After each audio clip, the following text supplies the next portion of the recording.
அனைவருக்கும் பொங்கல் வாழ்த்துக்கள். நான் கடந்த பதிவின் போது Tamil Nadu urban habitat development board என்ற தமிழ்நாடு குடிசைமாற்று வாரியத்தின் மறுபெயரில் உள்ள ஆக்ட் 1971 பற்றி பேசியிருந்தேன்.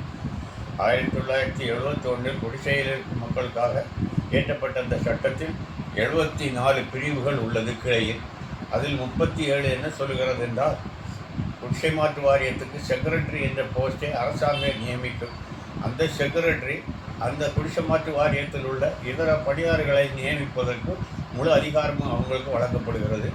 அவர்கள் அப்பாயின்மெண்ட் முதல் டிசிப்ளினரி ப்ரொசீடிங் வரை நடவடிக்கை எடுக்க வேண்டியதும் அந்த செக்ரட்டரி தான். இதர மேலதிகாரிகள் எம்டி சேர்மன் எல்லாம் சூப்பர்வைசரிங் அத்தாரிட்டி. சென்னையை பொறுத்தவரையிலும் 10 எஸ்டேட் ஆஃபீஸர் அலுவலகம் உள்ளது. இவை அனைத்தும் எக்ஸிக்யூட்டிவ் இன்ஜினியர் அந்தந்த டிவிஷன் இன்ஜினியரிங் பார்வையில் மேற்பார்வையின் கீழ் செயல்படுகிறது. கிரிவன்சஸ் உள்ளவர்கள் பொதுமக்களை நேரடியாக பாதிக்கும் செக்ஷன் 21, 29 மற்றும் 65 பற்றி புகாரோ அல்லது மனுவோ தாக்கல் செய்ய வேண்டும் என்றால் ஒவ்வொரு சென்னை வாசிகளும் அந்தந்த எக்ஸிக்யூட்டிவ் இன்ஜினியர் மேற்பார்வை பொறியாளர் டிவிஷனுக்கு மட்டும் புகார் அளிக்க வேண்டும். அவர்கள் பரிசீலனை செய்து பதில் தரவில்லை என்றால் செக்ரட்டரிக்கு மனு தாக்கல் செய்யலாம், பரிகாரம் தேடிக்கொள்ளலாம். இதன் மூலம் குடிசை மாற்று வாரியத்தில் இருக்கும் மக்களும் சரி, அதை அனுபவிப்பவர்களும் சரி, அவ்வாறு மனுக்கள் தாக்கல் செய்யப்படலாம். ஏற்கனவே ஒருவருக்கு குடிசை மாற்று வாரியம் ஒதுக்கீடு செய்த நிலத்தையோ வீட்டையோ இன்னொருவருக்கு விற்கும் பழக்கம் இப்பொழுது நடைபெற்று கொண்டிருக்கிறது.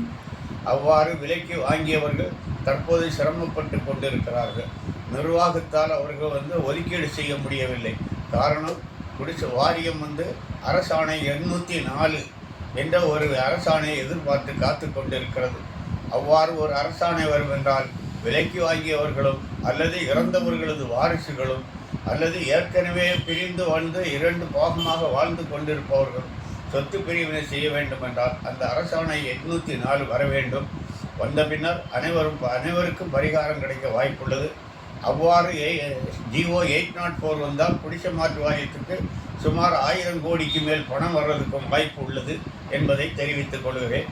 பொதுமக்கள் மனு தாக்கல் செய்ய வேண்டிய நிர்வாக அதிகாரி, மேற்பார்வை பொறியாளர், அந்தந்த டிவிஷன் எந்த டிவிஷனில் இருக்கீங்களோ அதை பொறுத்து என்பதை தெரிவித்துக் கொண்டு, அனைவரும் இதை சப்ஸ்கிரைப் செய்தால் இதர சட்டத்தை பற்றி உங்களுக்கு விளக்கமாக விலாவாரியாக எடுத்துச் சொல்ல தயாராக இருக்கிறேன். வணக்கம்.